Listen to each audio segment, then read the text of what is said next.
Hi everyone! It's gonna be the first clip ng vlog na to. By the way, it's me, Pami, and welcome back to my video.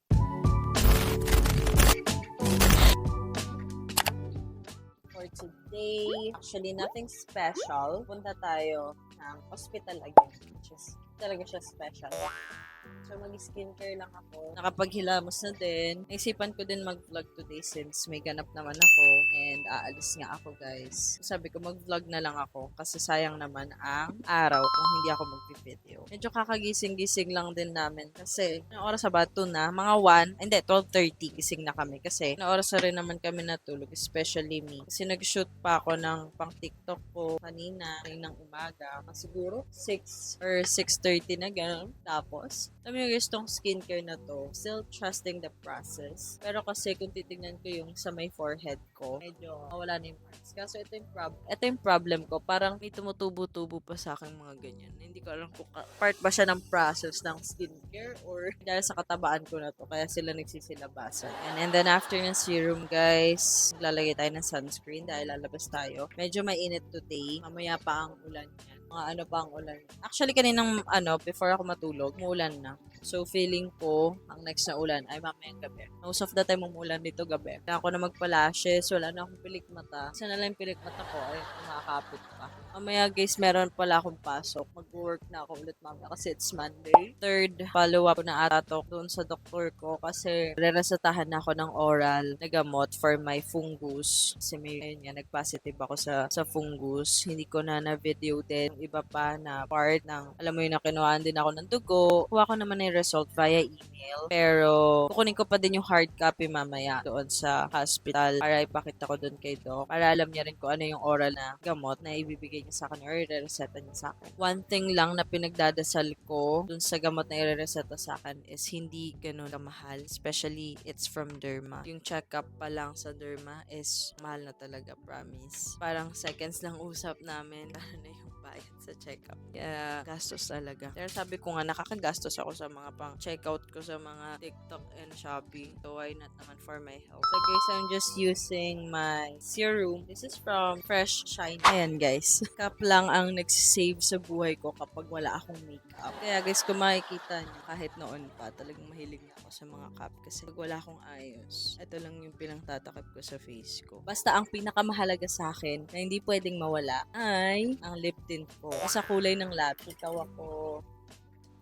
gano ako, na inis ako ng kuko kagabi. Actually, kanina madaling araw, dinril ko siya, so hindi siya medyo kadirited. Ayan, dyan yung fungus ko and also here. So, nagsistart na siya, pero not totally. Try ko kaya ito ngayon, yung ito, perfume na ito, yung Jo Malone Pure Blush. Ito pa lang yung hindi ko nagagamit na perfume. So, I'm gonna try this one today. Tignan natin kung mabango siya pag tumagal. Kaya, feel ko mabango to. Okay, so I'm done na. I'm just waiting for my jowa. Hi, anak araw.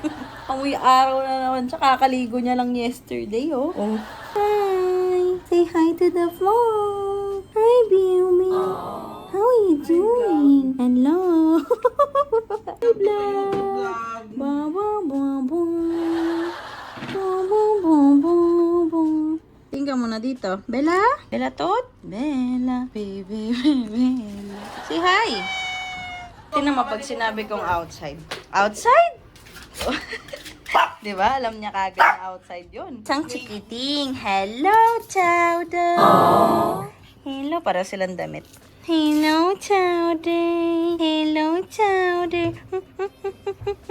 Cute, oh. Tapon the boy. Again. Sabi ma, again. Again and again. Lim-lim na naman guys.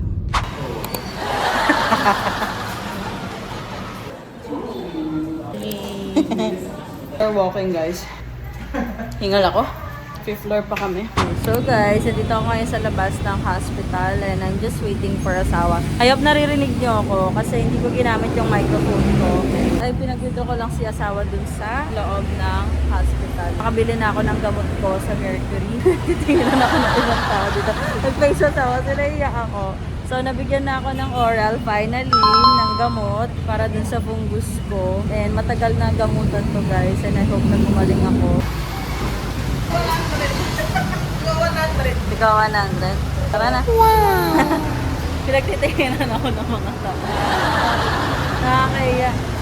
Ewan ko. Kasi syempre, nag-vlog ka. Pagtitingin ako talaga ng ayoko na mahiya guys. Let's go. Get your own. Mind your own business.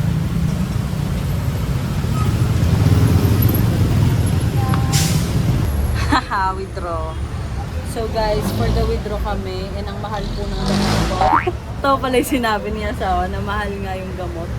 Sabi niya, baka daw mahal yung gamot ko, like 100 isa. Ngayon, hindi ako naniwala sa kanya. Sabi ko, oo, mo naman, gaganon pa ako sa kanya. Puta na, pagdating namin dito sa Mercury, 170 isa. So, ayun, nagpa-withdraw ko sa kanya ulit. Para bilhin na namin lahat. 28 pieces for 7 days lang siya, guys. Kap. Ano ka? Ikaw na naman yung nasa channel niya to guys eh. Hindi niya ako binibidyoan eh. Ako nagbibidyo sa kanya. Ito po ang biktima ng fungus.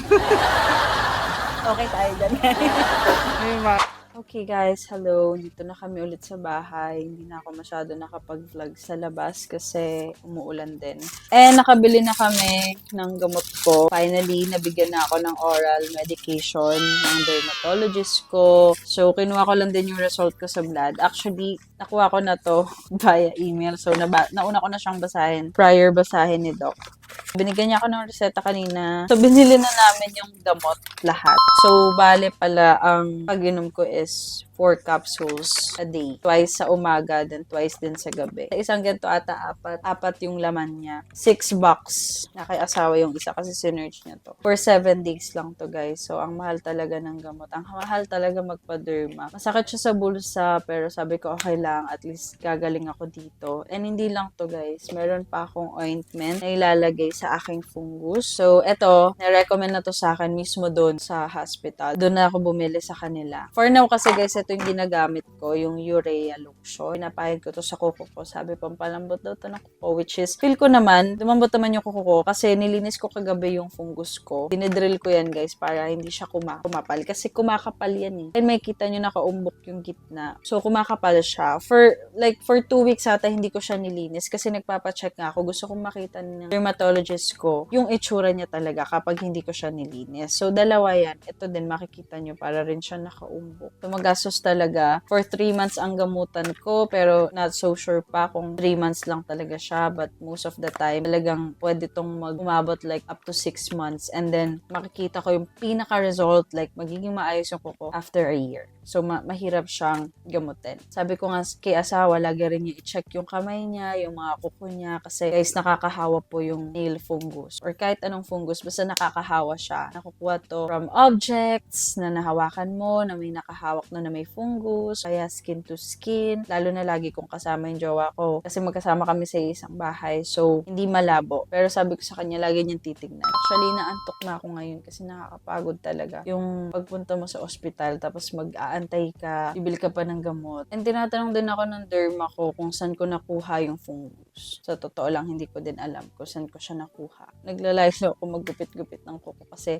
nag-worry din ako na mahawa yung iba kong fingernails. Lalo tong gitna, eto guys, nagsistart na yan pero tinatry ko na i-save siya. Pero kasi guys, ang fungus daw, hindi pala siya sa mismong parang kuko. So, nanggagaling yan dito mismo sa loob, like sa pinakailalim siya. And mahirap talaga siyang gamutin. So, alam ko, ito ang nightmare ng mga dermatologist kasi nga matagal na gamutan to and talagang babalik at babalik ka sa kanila hanggat hindi siya gumagaling. Pero ako, I'm praying, sana kako kay Lord na parang 3 months or 4 months meron ng result. Ang wali ko lang talaga kasi pinatagal ko pa. January kasi lumalabas na to guys. Hindi pa siya ganun kalala and wala akong idea na fungus na pala yung tumutubo sa kuko ko. And sabi ko, observe ko pa. And nagdidrill nga ako ng kuko. Kapag ganun kasi guys, pag nalilinis ko siya, parang alam niyo, nasa-satisfied din ako sa sarili ko na okay, medyo natatanggal ko yung fungus, napapanipis ko siya. Akala ko gagaling na siya dun pero hindi pala talaga siya gagaling kasi babalik at babalik din talaga siya. And isa pa sa struggle ko, bukod dito sa fungus ko na yan is nagkakaroon din ako ng blisters. Yung blisters, guys, yung sobrang kate na bilog-bilog na para siyang may mga tubig sa loob na sobrang kate talaga. And dati naman nagkakaganon ako pero not to the point na super dami. Kinikilabutan ako. Kasi guys, pag nakikita ko yung itsura niya kapag tinutubuan ako ng ganun dito sa may mga fungus ko na yan, nakakilabot talaga. Nandidiri ako kasi ayokong nakakakita ng mga bilog-bilog na ganun. Hindi ko ma-explain pero nandidiri talaga ako. Tapos ayun, ang ginagamit ko pala dun, guys, is ito. Kasi nagpa-check up na rin naman ako sa hindi dermatologist before. It's just a general doctor,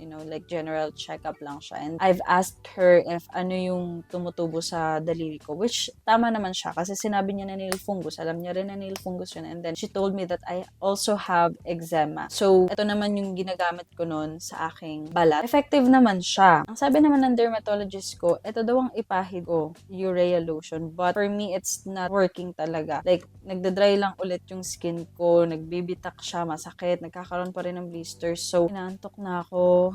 Siguro magpapahinga muna ako, guys, kasi mamaya may work na rin ako. Kailangan ko ng enough sleep dahil panggabi ako, umaga pa ako matatapos ulit magtrabaho. So, I need sleep. Yung jowa ko tulog na naunang natulog. And mamaya, gigising siguro ako ng mga 8 or 8:30 para kumain kami. Or siguro 9. Ganun, pwede na yun 9. Kasi maliligo pa ako. Every month, ay magpapa-KOH ako. Yung KOH, yun nga, i-scrape nila ulit yung fungus ko. Magpapa-lab test na naman siya if it's still positive or negative. So, every month pala yung ginagawa. And kind of, pricey din siya. So, yeah. Ayun lang ang update sa aking nail fungus. Next month, balik ako kay Doc. For now, I'm gonna take this. I-update ko kayo at sana gumaling talaga. Anyway, thank you so much. Bye, guys!